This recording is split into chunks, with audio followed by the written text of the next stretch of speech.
apanhando, continuando no médico, não é. É como ele mesmo disse, que não tinha medo de mim, que não tinha medo de mulher, que não tinha que perder. A mãe liga pra polícia, que não sei o que, pai, eu peguei, o vizinho ligou, minha irmã ligou, nada. Os depoimentos são de mulheres que foram vítimas da violência, que tiveram a vida marcada pela violência. E você continua acompanhando aqui com a gente a série Marcas, aqui no NE1. Hoje vamos falar sobre a proteção às vítimas de violência doméstica e sobre os desafios para romper o ciclo de ameaças e agressões através da denúncia nas delegacias. E você vai ver também a queixa de mães que estão com os filhos em esquema de revezamento para os dias de aula na creche em Jaboatão. Elas reclamam também da falta de estrutura no local. E ainda, um centro veterinário que funciona em Olinda com consultas e vacinação, mas sem exames e cirurgias. A cobrança é pela ampliação dos serviços. O NE1 também fala sobre o seu direito como trabalhador. Quais são as regras do intervalo para o almoço? Tem pergunta? QR Code do nosso Canal Globo vai aparecer aí na sua tela. Um advogado fala sobre o que diz a CLT e também explica os deveres do empregado. Seja muito bem-vindo. Janela aberta do Recife para você, céu com algumas nuvens, 29 graus agora na capital pernambucana. Vamos juntos de onde você estiver, até 13h. Agora são 11h48 e a gente fala de uma situação que tem atrapalhado bastante a vida de mulheres que precisam deixar os filhos em creches para poder trabalhar. O rodízio de funcionamento. É o que tem acontecido no Centro Municipal de Educação Infantil Marcos Freire, em Jaboatão dos Guararapes.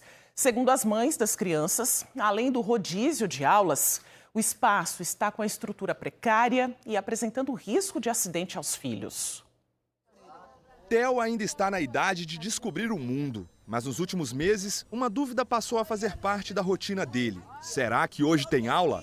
Ele e a mãe não sabem responder com certeza. Eu faço curso todos os dias, de segunda a sexta. Então eu tenho que levar o meu filho todo dia comigo, porque tá rodízio aqui. Um dia tem, 4 dias não tem. Aí tem vezes que não tem nenhum dia de aula. Pronto, ele só teve na segunda-feira aula. Semana passada teve 2 dias, já não teve.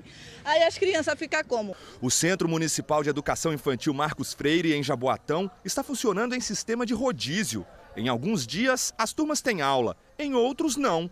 O rodízio começou no início de dezembro do ano passado. Por muito tempo, parte das turmas estudava em contêineres instalados do lado de fora da unidade. No fim do ano passado, os contêineres precisaram ser desativados por causa das más condições, inclusive dando choque nos alunos. Problemas da descarga elétrica nas crianças, né? Problema que não tem ventilação, tá cheio de mofo, entendeu? Não tem estrutura para isso. Essas imagens mostram a situação do espaço. Mato alto na entrada, estrutura precarizada e, segundo as famílias, uma série de outros problemas, como essas rachaduras. Os contêineres foram instalados aqui porque a demanda de crianças no bairro aumentou e a creche não tinha mais vagas. A promessa é que seria uma solução provisória, só que, segundo as mães, a estrutura permanece aqui há pelo menos 6 anos. As mães, todas as crianças planejam o seu ano letivo, mas a prefeitura não tem nenhum planejamento com a Secretaria de Educação, com nossas crianças. Eles falaram que esses contêineres eram provisórios há 6 anos atrás.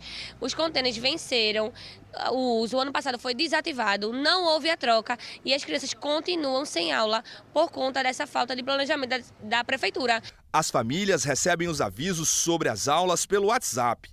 Numa dessas mensagens enviadas pela gestão, a escola informou que turmas teriam aula em cada turno. Na prática, significa que algumas crianças estudam num dia e outras ficam em casa. Às vezes, a descoberta só acontece quando os responsáveis chegam ao portão. Foi assim com Tomás, do Infantil 4. Ele veio para a creche com a tia, mas hoje não era o dia da turma dele. É uma falta de respeito com as próprias crianças, entendeu? Porque já faz mais de um mês que está nessa agonia de a gente vir trazer as crianças para a escola e não está tendo aula. A insegurança também preocupa as famílias. Um vídeo enviado por uma das mães mostra um portão sem tranca na unidade. Não há vigilante fixo na creche. Aqui não tem segurança. Fica aberto, o cadeadozinho ali, ele deixa escoradinho, fica aberto o dia inteiro. Qualquer horário que você quiser entrar, você entra, pega a criança, sai, sem problema nenhum. Durante o protesto, algumas mães trouxeram cartazes. Um deles diz: educação é prioridade. Outro traz uma frase mais dura: Criança no mato, educação no lixo. O diretor da escola, Edilson Oliveira, recebeu a nossa equipe.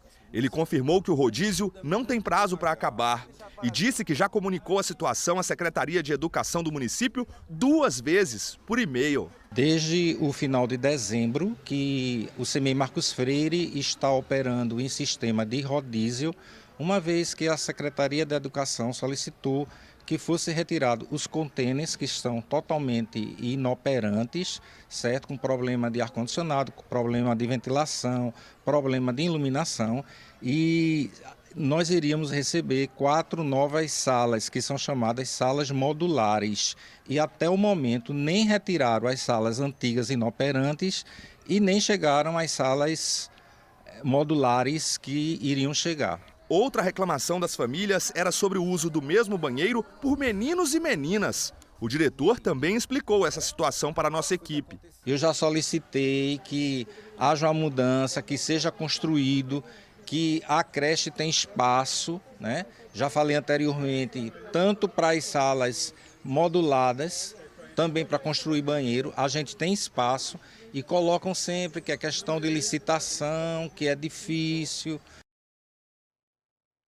A Prefeitura de Jaboatão dos Guararapes disse que o serviço de capinação será programado, mas não deu uma data para isso. Sobre o rodízio de aulas entre os alunos, diz que estão trocando os contêineres antigos por novos contêineres. Com relação ao episódio de choque elétrico no antigo contêiner, a Prefeitura disse que ele foi desativado imediatamente para a instalação dos novos módulos.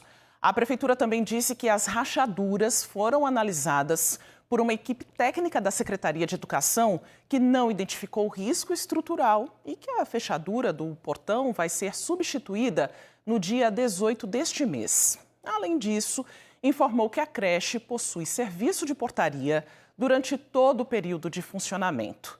E quanto ao banheiro, para uso conjunto de meninos e meninas, explicou que, além dos sanitários externos de uso coletivo, a unidade dispõe também de sanitários anexos a algumas salas de aula. A gente segue acompanhando. O calendário do NE1 tem compromisso com as reivindicações da comunidade. Hoje estamos de volta a São Lourenço da Mata para falar sobre a rua Félix Peixoto, no bairro Penedo. Bruno Fontes está lá conversando com os moradores desde cedo. Os moradores pedem calçamento da rua. Inclusive, nós estivemos no final do mês de novembro por aí, né, Bruno? E de lá para cá, mudou alguma coisa? Bom dia para você. Não, piorou, tá? Bom dia para você, Mari. Bom dia para todo mundo. Aproveitando também a sua participação no início do jornal, falando dessa janela que se abre aqui, né? Essa janela é aqui em São Lourenço da Mata, esse problema real aqui em São Lourenço da Mata, aqui no bairro do Penedo, um dos mais populosos desse município. Aqui é a rua Félix Peixoto, como vocês estão vendo. Vou aproveitar agora logo então que ela está chegando. Tudo bom? Você está ao vivo, vou aproveitar você passando aqui com as crianças. Como é seu nome? Letícia. Letícia, como está sendo para você subir aqui com esse mato, a água escorrendo, o esgoto e o nome das meninas? Eloá, Valentina e Vitória. É horrível, né? Aqui uma rua morta, acesso horrível, carro, moto, a minha moto mesmo para subir aqui é Já vi vários entregadores caindo e é horrível, já faz mais de anos. E não resolve? Não. Obrigado, viu? Obrigado.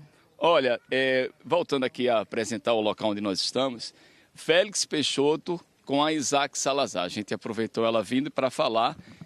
E agora, deixa eu pegar aqui vocês. Estão indo para o colégio, como é seu nome? Lucas. Lucas, você?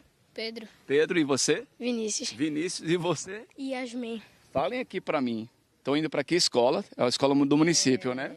Não. Não, a gente tá voltando, no caso, né? No colégio agora. É ruim passar por aqui, por essa rua? De vez em quando a gente tem passo por aqui, a gente passa subindo para lá. E cai também, às vezes, quando tem muita água, tem medo de se desequilibrar. Sim. Desculpa, vai lá. Pedra Grande, sei lá. A gente tem que vir pelo cantinho aqui para não vir pelos matos, né? O carro aqui é muito mato por aqui. Como é que a pessoa vai passar? Cheio de mato aqui. Obrigado, viu? Nada. Muito obrigado. E aqui estão os outros moradores. Venha cá. Hoje tem um bocado de... Como é seu nome? Meu nome é Maria de Lourdes. Dona Maria de Lourdes, como é que está sendo para a senhora aqui essa rua Félix Peixoto? Essa rua é horrível para a gente passar, viu? Ontem mesmo eu ia caindo aqui nessa lama, uma lameira, meus pés enganchou aí, que eu tô com problema no joelho. E não resolve, né? E ninguém resolve, meu filho. Tá. Viu? Obrigado, viu? Pessoal, vocês viram então essas pessoas que transitam por aqui, que circulam, e aqui estão os primeiros moradores que nós conversamos no dia 28 de novembro. Seu Eduardo, eu falei agora há pouco, pedi para eles esperassem. Como é o nome do senhor? João. Seu João, Maristela me perguntou, eu sei que eles não fizeram nada. Pelo menos eles vieram aqui depois da nossa reportagem, do dia 28 de novembro. Não. Um bom dia para todos vocês. Não veio ninguém. Prefeitura de São Lourenço, não? Não. Aqui, ó, nessa casa aqui moram 2 idosos que dependem de uma senhora que cuida deles para se locomover, porque às vezes ela pede um Uber. Não tem condições de subir aqui, aí ele fica aí. Que nem toda vez ele vem por aqui. Quando ele chega aí, ele não quer retornar mais. Fica esperando aqui. É muito alto, né? Rapaz, e ela sai com a cadeira de roda com eles dois por aqui, arriscado derrubar eles aqui. Rapaz, problema, viu? É triste. O senhor se emociona, né, com isso? Rapaz, é uma tristeza, né? Que eu sou idoso também e tenho minhas dificuldades também. Vamos fazer o seguinte, eu conversei com muitos alunos ali, né? Aproveitando, eles estavam passando, e vocês vão ficar comigo. Daqui a pouco a gente vai saber da prefeitura o que é que eles vão fazer por aqui. É a segunda cobrança que a gente vai fazer à prefeitura de São Lourenço da Mata. Fazer uma capinagem, né? Porque está um caso sério. Cadê o nosso calendário? Tá com quem? Seu João, fique aqui, daqui a pouco a gente volta para marcar, infelizmente, para marcar mais uma cobrança, viu, Maristela? É isso, é muito triste ver então essas crianças passando por aqui, a mãe ali também com a criancinha, né? E esse risco de acidentes e, claro, também fazer um serviço de capinação pode ser tão simples, né, para uma prefeitura, deixar desse jeito aqui não pode. Daqui a pouco eu volto, Maristela. É uma situação de abandono, né, Bruno? Tirar o mato, pelo menos, seria o mínimo, né? Imagina uma cadeira de rodas passando por aí, como esse senhor contou para você agora. Daqui a pouco, então, você volta. Olha só, o nosso cinegrafista mostrando aí no detalhe para você a dificuldade, né, desses moradores diariamente. Obrigada, Bruno, por enquanto. Daqui a pouco você volta com outras informações. A gente segue nessa cobrança e agora a gente segue pelo trânsito para trazer informações para você ao vivo, para você que está circulando agora pertinho do meio-dia, 11 horas e 58 minutos, Avenida Conde da Boa Vista, aí na sua tela, pertinho do shopping, a movimentação grande, mais de pessoas, viu, do que de carros, de ônibus passando aí na região, tem um comércio forte aí nessa área central da cidade, as pessoas se deslocando aí para a hora do almoço, daqui a pouco a gente vai falar sobre isso, tá? Agora a Avenida Agamenon, Magalhães, pertinho ali da Praça do Derby, a gente acompanha a correria das pessoas, né, ali na parada de ônibus e também os carros, os motoristas que estão seguindo aí o seu caminho em direção à Zona Sul do Recife. Agora a gente vai lá para a BR-101, em Abreu e Lima, para observar a movimentação até tranquila do trânsito por aí, né? Trânsito livre para esse motorista que vai para cidades do interior do estado, que vai sentido Goiânia, que também vai sentido a Paraíba. A gente percebe o volume aí de carros chegando, semáforo fechado, e a gente observa essa movimentação ao vivo. O assunto agora é o direito, o seu direito como trabalhador. A gente recebeu a dúvida da Amanda. Bora ler aqui. A pergunta dela já está na nossa tela. A Amanda escreveu: sou vendedora e na empresa que eu trabalho não existe um espaço para a gente fazer refeição. Não existe nem micro-ondas para esquentar a comida. A gente come frio, em pé, num cantinho da loja. Isso é certo? Será, Amanda? Quero muito agradecer a sua participação pelo nosso canal Globo. Claro que o NE1 convidou um especialista para tirar essa dúvida aqui da Amanda e também de outras pessoas. Daniele Fonseca já está com ele. Oi, Daniele, boa tarde para você. A dúvida da Amanda é a de muita gente, né? Inclusive, a empresa é obrigada a fornecer esse espaço para o trabalhador? O que diz a CLT, hein? Vamos saber justamente isso, Maristela. Boa tarde para você, para quem está nos acompanhando no NE1 de hoje, porque é muito constrangedor, né? Ali na hora da refeição, momento de descanso, de pausa, e a pessoa, o colaborador, está equilibrando o prato, o copo de suco no colo, né? Sem a mínima condição. A gente convidou para essa entrevista o advogado Caio Henriques, que vai justamente tirar essas dúvidas. Então, Caio, o empregador, o patrão, ele é obrigado, qual é a obrigação que ele tem em oferecer o mínimo de estrutura ali para o trabalhador, como é o caso de Amanda, né, que está se sentindo aí muito mal com essa situação. Boa tarde para você. Boa tarde a todos. Essa situação realmente é preocupante, porque esse relato que ela traz coloca para a gente que é necessário que a empresa, se ela tiver mais de 30 funcionários, que é o que diz a lei da CLT, artigo 71, e a norma regulamentadora também, que ela tenha um espaço mínimo adequado ali, para menos de 30 trabalhadores, de espaço para sentar, água potável, lugar. A lei ela não fala sobre micro-ondas ou uma geladeira, mas fala de um lugar de conservação e aquecimento. A colaboradora está fazendo alimentação fria, não é certo. Vamos reforçar essa questão, mais de 30 colaboradores ou menos?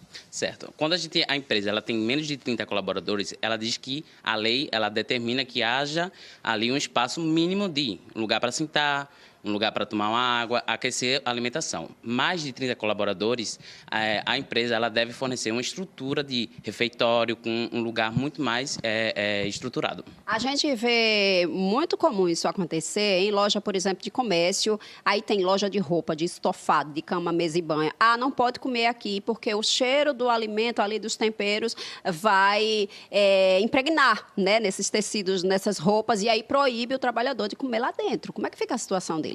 Não, a empresa ela precisa ter um espaço, é obrigatório ter um espaço ali para que haja um mínimo de conforto para a saúde do colaborador nesse intervalo de almoço. Para quem é CLT, para quem tem carteira assinada, Caio, quem é que tem direito ao benefício de alimentação? Vale Alimentação, ela não é uma legislação que determina, né? Ela vem de um programa de auxílio ao trabalhador que determina que, caso haja no contrato da empresa, caso haja uma convenção coletiva, aí sim passa a ser obrigatório esse auxílio. E o tempo daquele intervalo para aquela refeição ou lanche que vai fazer, como é que isso é determinado? Como é estabelecido? É estabelecido de acordo com a jornada de trabalho. Se a jornada de trabalho é de 4 a 6 horas, não existe uma obrigação legal. Agora, se o colaborador está de 4 a 6 horas trabalhando, ali ele tem no mínimo legal 15 minutos. Agora, se a gente está falando de uma carga horária de 8 horas, é obrigatório um mínimo legal de 1 hora e no máximo 2 horas.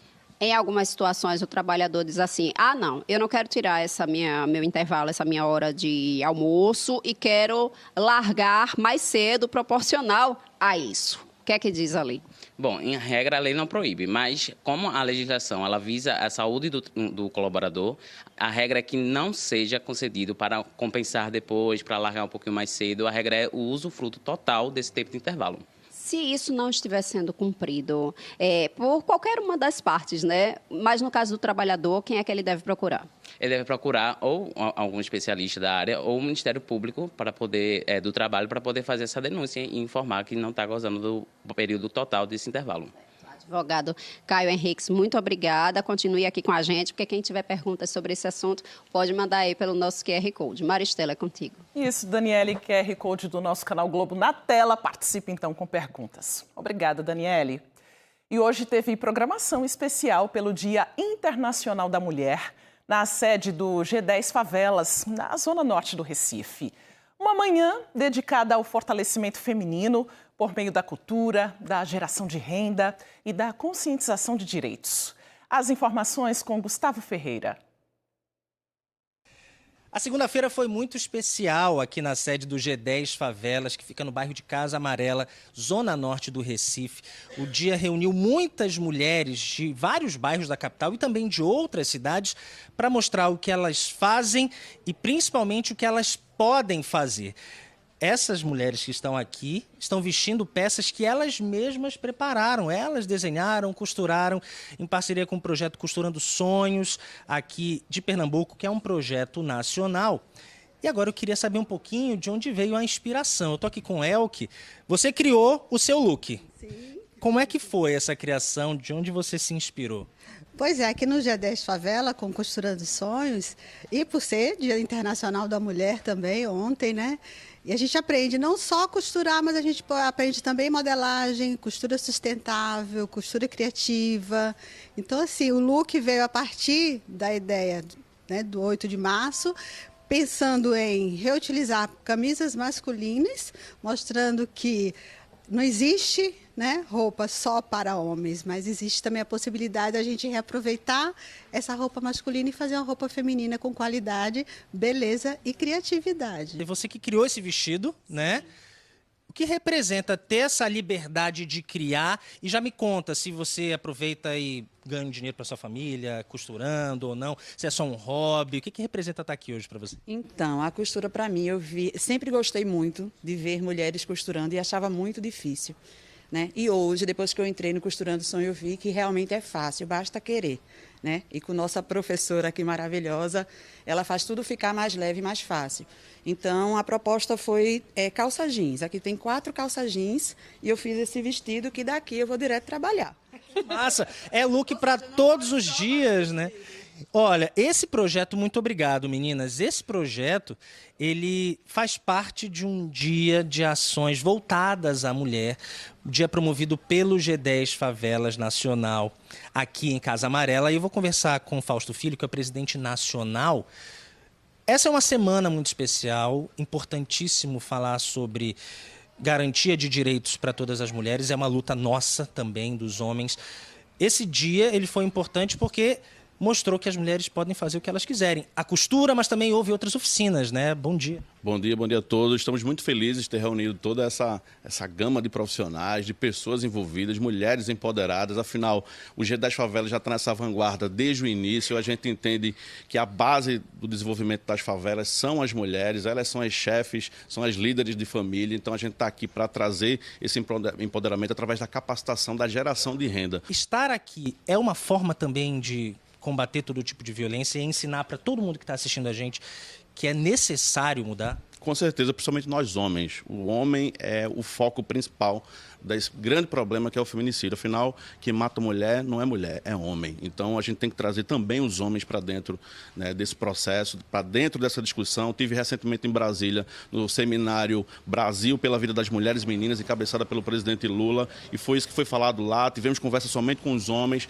O homem é o agressor normalmente, então a gente precisa também trabalhar a cabeça do homem. E aqui também no G10 Favelas já criamos iniciativas como oficinas para líderes homens de favela, que são os nossos presidentes de rua, e foi um sucesso, e a gente quer trazer ainda mais, né, apoio para essa causa que é tão necessária e urgente. Meninas, parabéns pelo trabalho de vocês. E quem quiser conhecer mais sobre o G10 Favelas, o endereço está aqui na tela, fica em Casa Amarela, zona norte do Recife. E se engajar nessa ação, não é só hoje não, tem que ser todos os dias, o ano todo. Voltamos ao estúdio. A seguir, a segunda reportagem da série Marcas. Nossas equipes estiveram em delegacias na região metropolitana, especializadas em atender mulheres vítimas de violência. E nos deparamos com relatos fortes. Mulheres que chegaram desesperadas, inseguras e com medo. O NE1 volta em instantes.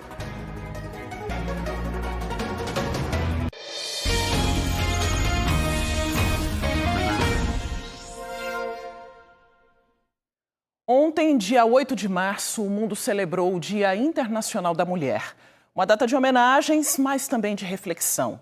Oficializado pela ONU, a Organização das Nações Unidas, há 51 anos, o marco relembra conquistas históricas contra a desigualdade de gênero e reforça que ainda há muito a ser feito. Entre os principais desafios estão o acesso igualitário à política e aos cargos de liderança, a criação de políticas públicas eficazes em saúde, assistência social e segurança, além da proteção às vítimas de violência doméstica.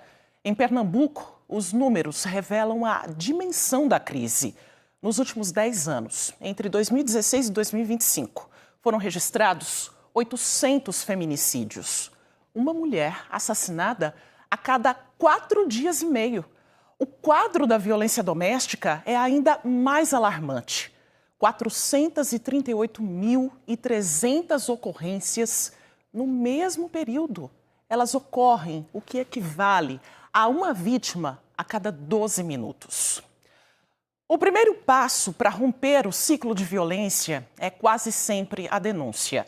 Nas delegacias especializadas da região metropolitana, as mulheres chegam assustadas, inseguras, mas determinadas a quebrar o silêncio. Em comum, além das agressões, carregam um sentimento de incerteza sobre o futuro.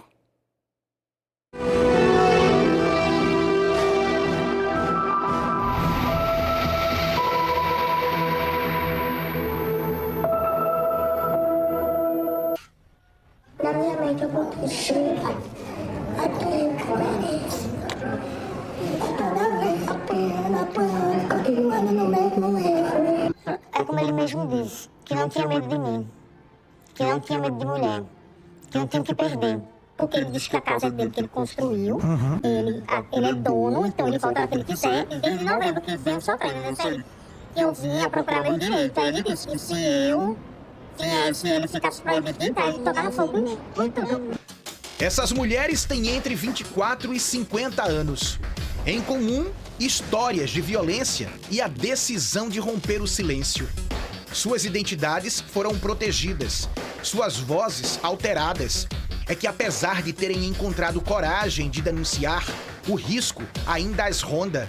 Eu tenho um feriado aqui de 4 dias praticamente. Como ele está em Salvador e tá vindo, pode ser que ele venha pra cá. Então é melhor se garantir do que você esperar que aconteça. Elas foram vítimas de ameaça de morte ou violência física, provocadas por homens.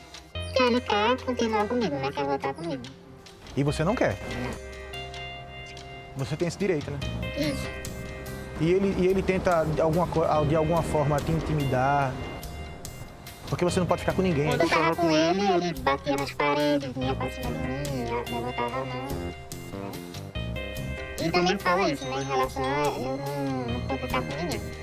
Muitas delas têm filhos, mas não contam com rede de apoio. Esta mulher decidiu fugir depois de apanhar no meio da rua, simplesmente porque queria encerrar o relacionamento. E logo quando ele me espancou, fiquei na pista na mesma hora. Querendo que passasse um carro da polícia, deu uma pulsa no pé. Você tá na rua desde que horas? Desde ontem de manhã. Era umas 10 horas, 11 horas. Já são 1h30 da tarde, né? E você trouxe crianças pra cá. Quem são essas crianças? Minha filha.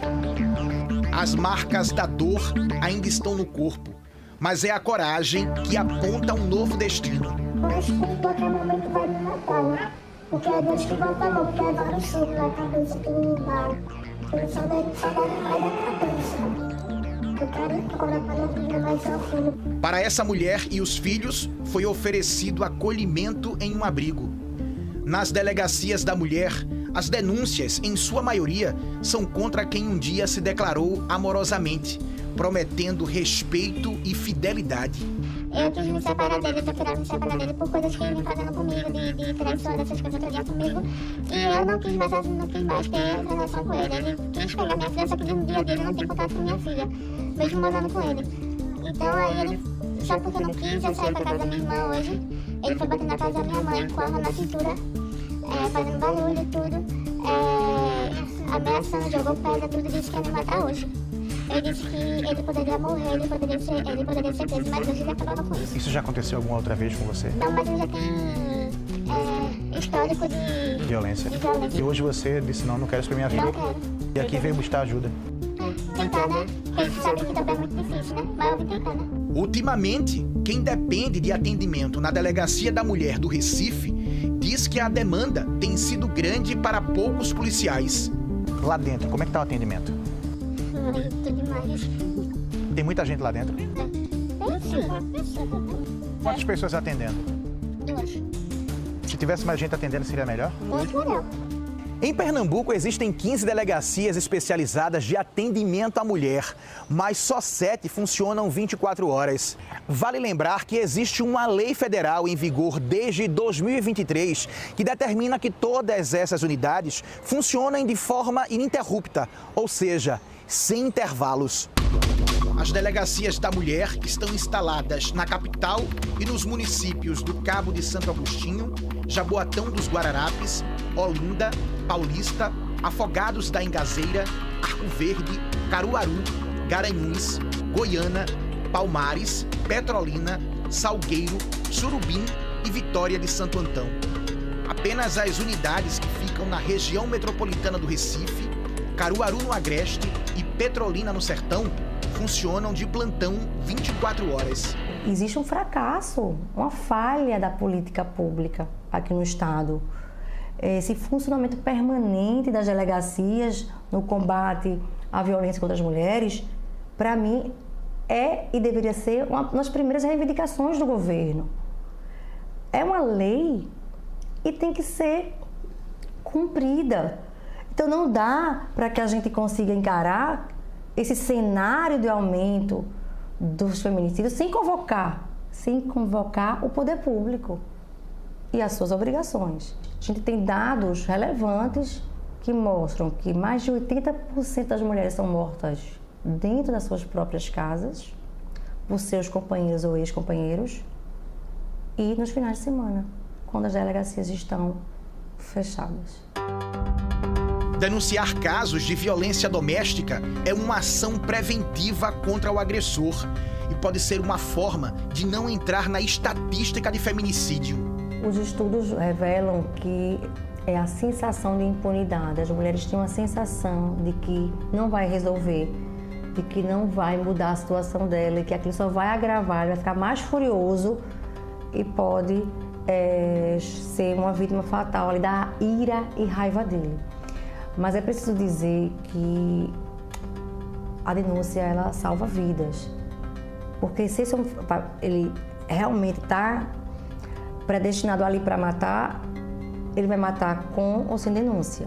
Mas a denúncia pode ainda dar essa tentativa de você sair da casa, ou ele sair da casa, ou você ir para uma casa abrir, ele ser preso. A Delegacia da Mulher do Recife está funcionando de forma temporária no bairro do Rosarinho, porque o prédio, no bairro de Santo Amaro, está em reforma desde novembro de 2024. A promessa era que a obra fosse entregue em abril do ano passado. Muita gente tem ido até lá. Aí lá em Santo Amaro, como é que vocês ficaram sabendo que lá estava fechado? O que veio e disse, todo mundo tá parando aqui, mas a gente deu o endereço daqui, a gente vem pra cá. No ano passado, o Recife registrou 9.905 casos de violência doméstica contra a mulher. Nem todos os casos acontecem dentro de relacionamentos amorosos.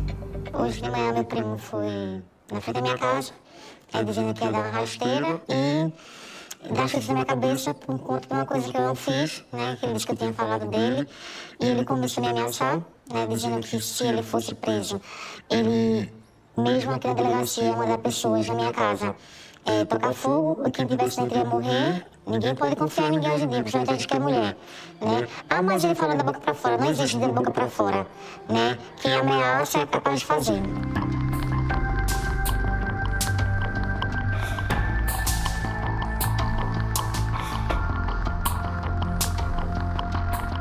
De acordo com a Secretaria de Defesa Social, na última década foram 97.076 casos deste crime. Houve uma crescente de boletins de ocorrências entre 2016 e 2019. E nos últimos 6 anos, os números oscilaram e estão em ascendência.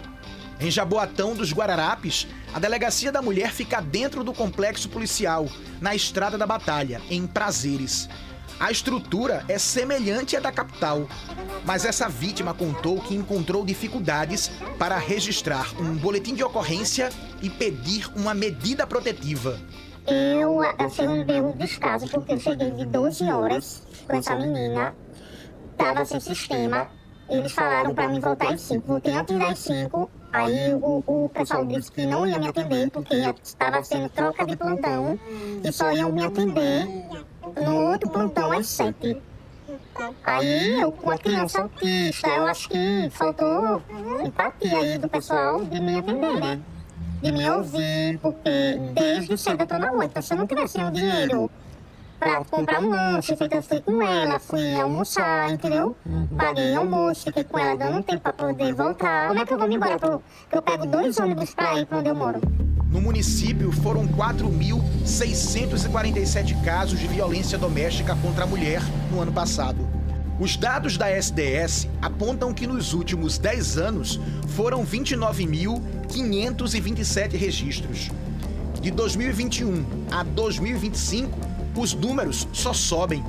Uma outra preocupação pontuada pelas vítimas e os parentes de quem as acompanhavam nas delegacias por onde a nossa equipe passou era o pedido de ajuda através do número 190 da Polícia Militar. Mamãe liga pra polícia que não sei o que, pai, eu liguei, o vice ligou, minha irmã ligou, nada. Quando veio chegar a polícia, ele nem tava mais lá, não tinha nem mais graça. Isso que eu acho errado, porque eu até dizia pra atendente, né? Quando depois que acontece, passa na televisão. A mulher morreu, porque a polícia não chega na hora, no momento, né? É isso que eu acho errado. A gente tá sem viatura, no momento estamos sem viatura. Eu moro perto do batalhão da polícia. Isso era que horas?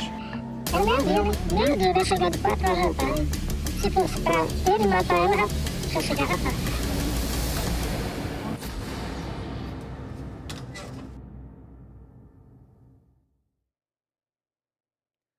Nós convidamos o governo do estado para responder sobre as dificuldades que as mulheres relataram na reportagem.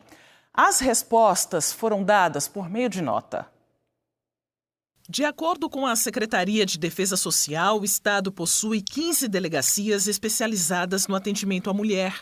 E nos municípios que não dispõem dessas unidades, a população pode procurar uma delegacia de plantão para prestar queixa de crimes contra as mulheres. Sobre as reclamações na demora no atendimento, a Polícia Civil disse que a Delegacia Especializada de Atendimento à Mulher do Recife conta com o quantitativo necessário de policiais para o atendimento à população, atuando em regime de plantão 24 horas e capacitados para o atendimento às vítimas. Sobre a demora da Polícia Militar para atender a um chamado de violência doméstica, a PM disse que a ocorrência foi registrada às 12h04 e a viatura chegou ao local às 12h51 e o atendimento foi concluído às 5h09 da tarde na delegacia. A respeito da vítima que disse ter tido dificuldade no atendimento porque o sistema da Delegacia da Mulher de Jaboatão estaria sem funcionar, o Departamento de Polícia da Mulher disse que, de acordo com os registros no sistema, boletins de ocorrência foram lavrados durante toda a tarde citada pela vítima. A respeito da reforma da Delegacia da Mulher em Santo Amaro, a Polícia Civil disse que não foi divulgada a previsão para a conclusão da obra e reforça que o prédio está em fase de finalização para que a primeira delegacia de polícia especializada em atendimento à mulher retome suas atividades no local. A Polícia Civil ressaltou ainda que os serviços não foram interrompidos e as ocorrências continuam sendo realizadas no bairro do Rosarinho, no Recife. A gente entende o quanto pode ser difícil denunciar, mas é preciso agir. Além das delegacias da mulher, nós separamos aqui algumas formas que você pode e deve pedir ajuda. Nós separamos os números da Ouvidoria Estadual da Mulher, da Emergência Policial, para denúncias anônimas. Vou repetir aqui para você gravar bem esses números. Se você puder, tira uma foto da sua tela para você não esquecer mais. Eu espero que você não precise. Mas os números são os seguintes. Ouvidoria Estadual da Mulher é o 0800 281 8187. 0800 281 8187. Emergência Policial 190. 190. Para denúncias anônimas 181 ou 0800 081 5001. Também tem um site para você procurar aí, encontrar uma rede de apoio. É o protegemulher.pe.gov.br. E depois do fim de um relacionamento, seja com violência ou não, as mulheres precisam de uma rede de apoio. É um momento de recomeço. Entre as mudanças e adaptações, muitas vezes é preciso procurar a justiça, seja para dar entrada num divórcio ou na pensão alimentícia para os filhos. A gente vai conversar com Natália Dielu, que está num lugar que oferece atendimento jurídico de graça, Onde fica esse núcleo, hein, Natália? Boa tarde.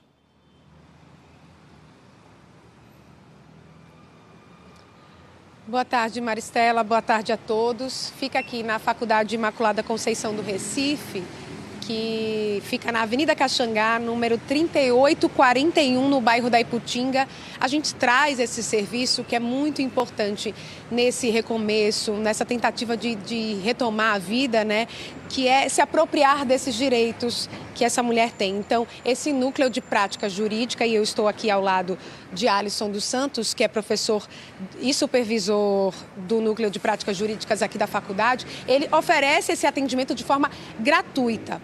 Doutor, boa tarde. Explica pra gente como acessar esse serviço. Bem, aqui na nossa faculdade a gente apoia as mulheres da forma mais sob medida possível, onde a gente percebe já no atendimento se há necessidade de uma intervenção jurídica cirúrgica, com pedidos liminares, por exemplo, de alimentos imediatos aos seus filhos, medidas de afastamento na área civil também, não só respeitando lá a decisão proferida no juízo penal, mas às vezes a gente precisa, né, de uma ordem judicial que saia da casa, porque está com a medida de proteção. Então a gente tem todo um arcabouço jurídico, né, de intervenção imediata para que a mulher tenha a solução necessária para o que ela está precisando ali. Então, isso é para pensão alimentícia. Acontece muito também, né? Infelizmente, a gente vê que essa mulher vivia no único imóvel que ela tinha, onde morar, com o agressor, e ela precisa se afastar, né, para proteger a própria vida. Vocês também auxiliam nesse sentido? Para onde ela vai? Quais os direitos que ela tem em relação à moradia? Sim, a gente não só reforça alguns encaminhamentos que já foram feitos, ou faz novos encaminhamentos, mas principalmente a gente age na esfera civil, né, pedindo a ordem judicial para aquilo que realmente é necessário para ela. Se for a saída, né, do ex-companheiro da casa, e acompanha o cumprimento também dessas medidas judiciais que foram proferidas pelo Poder Judiciário. Doutor, como é que faz para ter acesso? É só chegar aqui? Chegando aqui, no nosso endereço, nós vamos fazer o atendimento, ou através do nosso WhatsApp, você quer fazer o seu agendamento e a gente está aqui com toda a vontade de realmente ajudar essas pessoas que precisam de fato, né, nosso público 70% de mulheres, e que a gente pode dar o melhor no momento de dificuldade delas.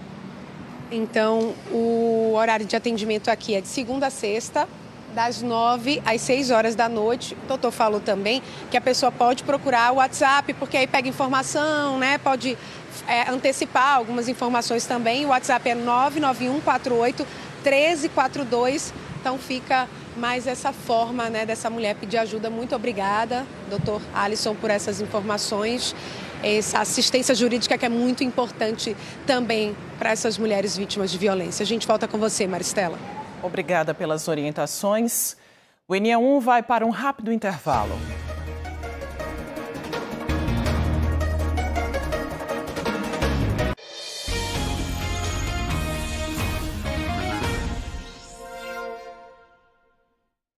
Meio-dia e 32, hora do almoço para muita gente. Obrigada pela sua companhia. A gente segue falando sobre o direito do trabalhador, sobre esse horário aí, o do almoço. Daniele Fonseca está de volta para tirar outras dúvidas, né, Daniele? Foram várias perguntas de telespectadores, viu, Maristela? De horário, de almoço, de janta, porque é assim que a gente pode se referir à dúvida de Cleverson Coelho. Ele quer saber o seguinte: quando o trabalhador tem o serviço dele à noite, né, no horário noturno, como é que fica a definição desse intervalo? É por conta do trabalhador ou do patrão? Mais uma vez, Caio Henriques aqui com a gente, advogado, respondendo agora essas perguntas. É uma ótima pergunta dele, porque apesar de ser um trabalhador no horário noturno, a regra vai ser a mesma. Mínimo 1 hora, máximo 2 horas. Agora, o horário é sempre ideal que seja realmente no meio do tempo da jornada de trabalho, para que possa ser obrigatoriamente definido junto com o empregador, tá? Elisângela, ela diz que trabalha numa empresa que o gerente não disponibiliza um local lá para descanso, né? Que eles têm 2 horas de almoço, são 20 colaboradores e que todo mundo mora distante. Quer dizer, tem 2 horas, mas não tem tempo de ir para casa para dar uma relaxada, descansar.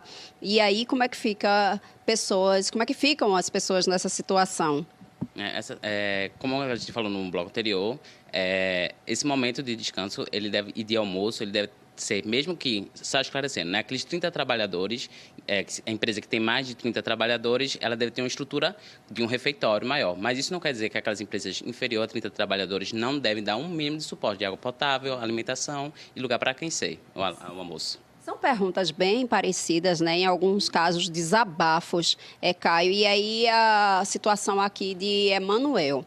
Ele fala que trabalha numa empresa de construção civil, que faz pavimentação de ruas e avenidas e que não tem a mínima estrutura para o momento das refeições, que eles almoçam em pé ou sentados nas calçadas e nem banheiro tem.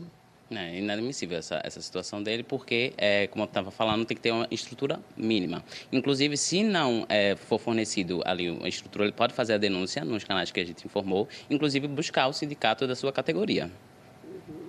Mais uma dúvida aqui, dessa vez de Júnior Lima. Pergunta o seguinte: quando se trata de uma indústria, é obrigado o patrão disponibilizar um refeitório e fornecer almoço ou janta? E aí ele acrescenta, e aí é possível cobrar algum valor referente a isso? Veja, se a empresa está dentro do programa que a gente falou sobre o Vale Alimentação, a gente não tem que falar sobre cobrança de valor. Agora, se a gente está falando de a disponibilização de um refeitório, mas pode ser que dentro do contrato de trabalho existe alguma cláusula específica para isso. Rejane Araújo diz que é cuidadora. E aí pergunta se tem direito a isso também. Veja, todos aqueles empregadores que estão regidos pela carteira de trabalho vão estar dentro desse escopo. Caio Henriques, muito obrigada pela participação aqui no NE1 desta segunda-feira, com esse assunto, esse tema aí, que às vezes é tão polêmico, né, e que é direito do trabalhador. Maristela.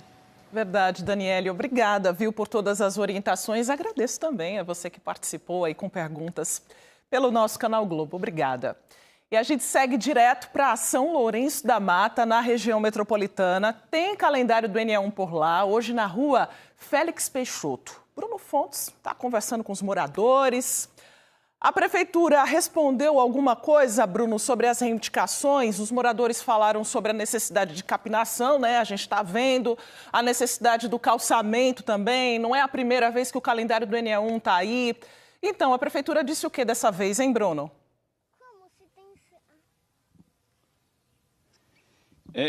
A gente fica até chateado de voltar a dizer a mesma resposta, porque eles já me falaram, eu falei aqui, né?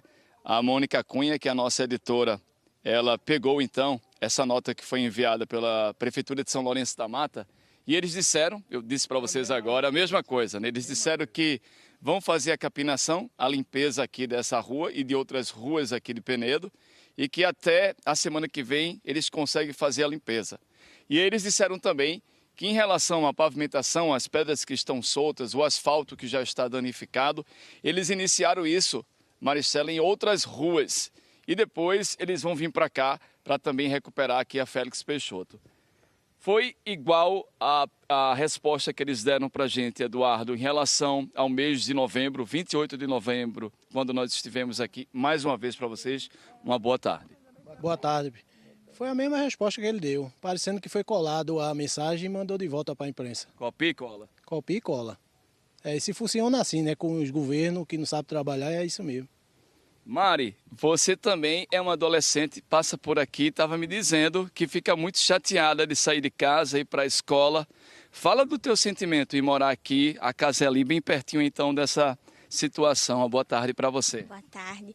Eu acho errado, né, porque não só eu, mas muitos outros estudantes passam por aqui, não só nós, mas carros, motos, e pode até acontecer algum acidente. O certo era vir mais cedo, já ter ajeitado essa rua, porque se ele quer ser o bom prefeito, não só ele, mas todo mundo, venha cá e arrume logo. Não é só porque a gente é cidadão que a gente não pode ter uma boa rua, né? Chega batendo.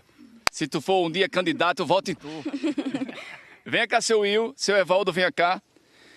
Vocês são de mais idade, o senhor estava falando. Os idosos, às vezes, deixam de passar por aqui, por esse trecho, seu Will? Não só os idosos, como a maioria dos estudantes que passam por colégio, que o problema é muito grave dessa rua aqui. Porque já virou até carro aqui, ali, porque é declinado a rua. Aí tem um declive, aí não passa carro. Se insistir, o carro vira, entendeu? E ele tem que consertar isso. Seu Evaldo, em algum momento essa rua já foi assim bonita, limpa, dava para passar bem os carros? Uma boa tarde para o senhor. Boa tarde, com certeza, né? Principalmente a minha pessoa, que eu tenho carro, eu deixei de... Antes eu transitava por aqui, ia e voltava, era super bem. Mas agora de uns 3 anos mais ou menos, a rua está desse jeito, ou mais do que isso. Então a gente vê muita dificuldade. Não só eu que tenho um carro aqui, outros moradores têm carro, moto, mas se conta nessa situação somente desse pedaço aqui. Então, até o Uber mesmo, que a nossa família pede, os vizinhos, não conseguem. Engraçado não, e assim como o senhor está falando a verdade, porque aquelas duas senhoras estão falando isso, eu escutei. Malu, tu estás com minha caneta vermelha, vem para cá. Marca aqui com o tio essa data que vocês escolheram em julho. 23. 23, Malu. Aqui, Malu. Bota forte aí. Aí, olha, eu combinei com eles em julho, não é possível que não dê tempo então de estar limpo, né, gente? E também com essa pavimentação boa, que essa rua volte a ser rua. Então, um compromisso com vocês, a gente cobra de novo. E eu doei um pedaço do meu terreno ali para ele enlarguecer a rua. Para enlarguecer a rua, ele também doou um pedaço do terreno, isso épocas atrás. Eu volto com você, Maristela, e a gente já disse aqui para eles que a gente vai cobrar de novo. Eu volto com você.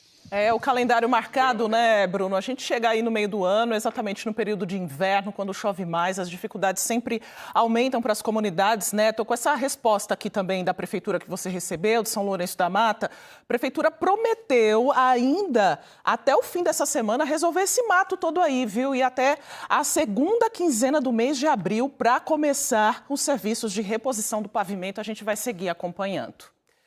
E olha, quem tem um animal de estimação precisa ficar atento à saúde do bichinho e quando ele adoece, os custos do tratamento nem sempre são baratos. Em Olinda, um centro veterinário público funciona há pouco mais de um ano em Jardim Brasil com consultas e vacinação. Mas os tutores dos pets queriam que outros serviços fossem oferecidos também.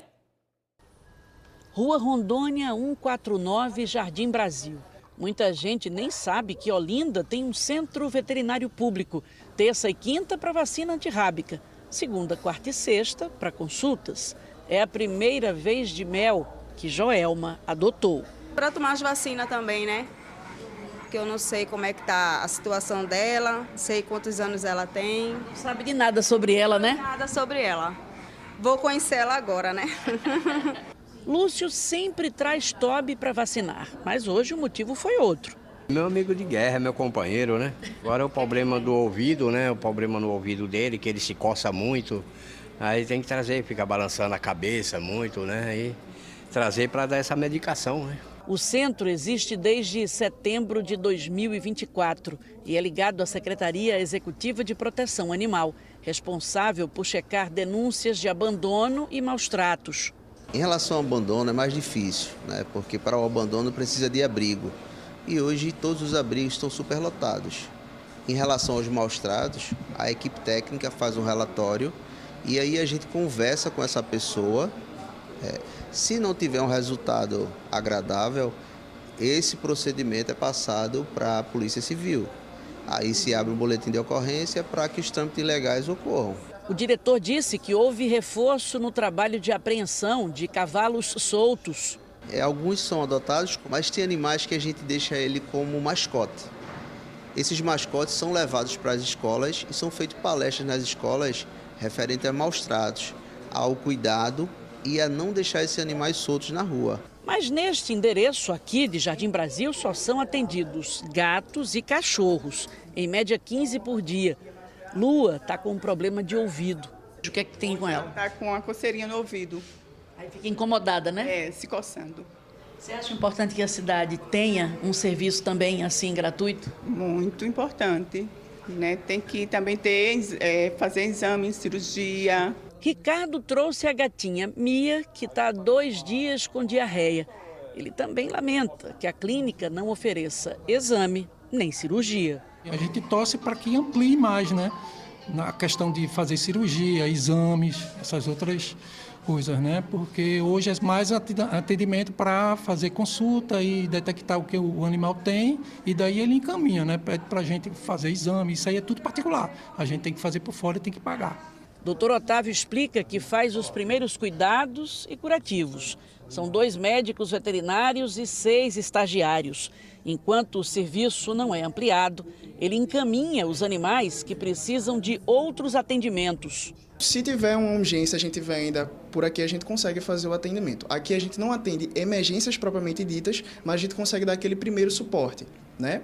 Caso um animal venha com uma emergência mais severa, a gente faz toda a orientação, os primeiros socorros e encaminha o animal para um local onde ele vai ser bem mais comportado, né?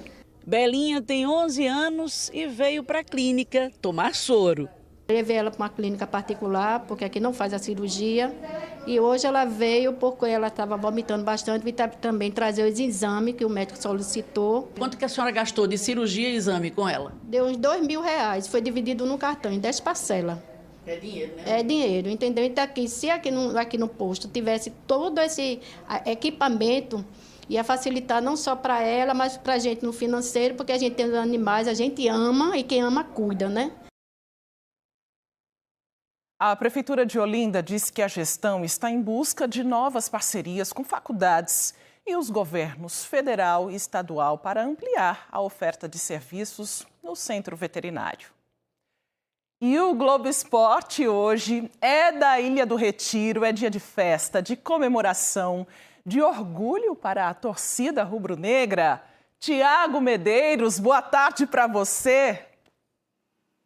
Oi, Mari, tô dando espaço aqui para ela aparecer, que eu sei que é ela quem os rubro-negros querem assistir, né? A taça do 46º título estadual do esporte, o tetracampeonato pernambucano, que veio de uma maneira avassaladora. A gente tem imagens aí para rodar da vitória, do atropelo do esporte em cima ontem do Náutico nos aflitos. 3-0, sobrando, dono do jogo. O Sport que fez 2-0 no primeiro tempo, saiu na frente com o gol de Yuri Castilho. Depois o Augusto Pucci fez o primeiro gol dele como titular, exatamente numa decisão. E o Yuri Castilho, Yuri Castigo para o torcedor do Náutico, fechou a vitória por 3-0 do Sport. Tetracampeão pernambucano, 46º título rubro-negro. E o primeiro título desse camarada aqui jogando, atuando pelo clube, Marcelo Aju, zagueiro. Parabéns, Aju, pela conquista. Deixa eu mostrar logo aqui, posso pegar aqui na medalha? Tá aqui, ó, com a medalhazinha, orgulhoso de campeão pernambucano. Que conquista, hein, Aju? Cara, maravilhoso. Acredito que essa conquista foi um sonho realizado para mim, né? Um sonho de criança. E para o torcedor, né? Que merecia demais. A gente sabe que foi um começo de ano muito turbulento, né?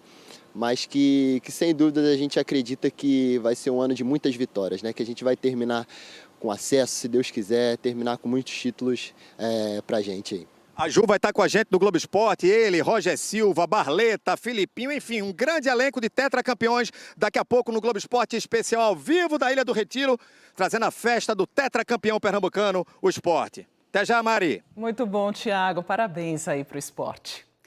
Bora falar de saúde agora. Quem nunca teve uma unha encravada, hein? Aquele ferimento na ponta dos dedos que lateja, incomoda bastante, podendo inclusive infeccionar. O que fazer para evitar que a unha encrave? E o que não fazer quando o problema já existe, hein? Daniele Fonseca está com uma podóloga, que é essa profissional, especialista na saúde dos pés. Conta pra gente, Daniele, o corte certo da unha ajuda também, né?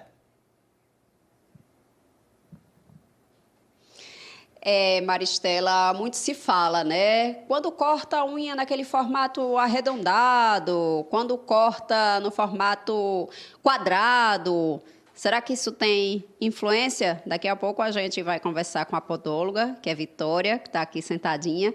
Mas antes, a gente vai saber a história de quem viveu isso na pele, né? No dedão do pé, que é o caso aqui de Leonesa Lira. Ela é esteticista. Então, Leonesa, como foi o teu caso? Isso te acompanha há quanto tempo? A questão da unha encravada, hein? Boa tarde. Boa tarde. Eu tenho isso, é congênito o meu caso, né? Então, eu tenho isso desde de criancinha mesmo. Sempre me incomodou, mas a gente não sabia tratar, cortava errado e piorava a situação. Até que eu fui para uma podóloga e aí ela conseguiu resolver. Mas eu tenho que fazer essa manutenção, né? Todo mês eu só posso cortar com ela, que se eu for para uma manicure, complica a minha vida. E um detalhe que talvez isso possa prejudicar mais é que você dança, né? É dançarina. Como é que faz quando acontece de estar lá incomodando muito? Exatamente. A gente usa um sapato específico para dança e aí a dor é tanta que a gente mal consegue dançar, na verdade. E aí corre para a Vitória para poder resolver. Pronto, pois então, muito obrigada, viu? Vamos então saber aqui de Vitória Moraes, a podóloga. Eu falei no caso dela que dança, mas um simples caminhar em casa, né, se levantar da cama, da cadeira, já causa muito desconforto. Quais são os tipos, Vitória, de unha encravada, assim, pelo menos os principais? Boa tarde, seja bem-vinda. Boa tarde a todos. Os tipos são os seguintes, tem vários, mas os principais é congênito, né, como é o caso dela, que é família inteira é assim, tem esse problema, e a unha encravada por sapatos apertados, cortes incorretos, né, corredores, atletas, jogador de futebol tem muito unha encravada. Então, vamos mostrar aqui no caso dela, e aí você vai falando para a gente. Se puder destampar ali para a gente ver, Vitória, e você ir falando. Eu estou fazendo emoliência, né? Ela já não tem... Emoliência é deixar a pele e a unha mais maleável, mais macia, para a gente poder tratar. Aí, eu só faço a manutenção dela, tá?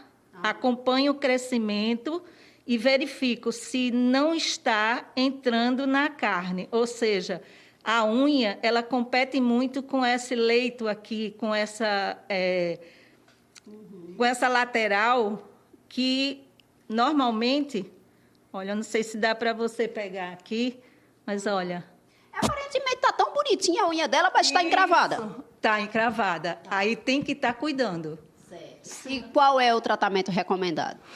Olha, o tratamento recomendado é podologia. Não tem outra... Manicure é para outra história. Manicure é para fazer a unha e pintar. E pintar, exatamente. Só a podóloga faz isso. Nem o dermatologista faz. O dermatologista, ele trata do fungos, esse tipo de coisa. Muito obrigada, viu, pela participação, pelas informações aqui para a gente no NE1 desta segunda-feira. Maristela. Cuidar para não sentir dor, né, Daniele? E o NE1 volta amanhã. Agradeço demais a sua companhia e participação hoje. Vai lá no Globoplay para rever e compartilhar as nossas reportagens a qualquer hora. Uma ótima tarde para você. Fique agora com o Globo Esporte.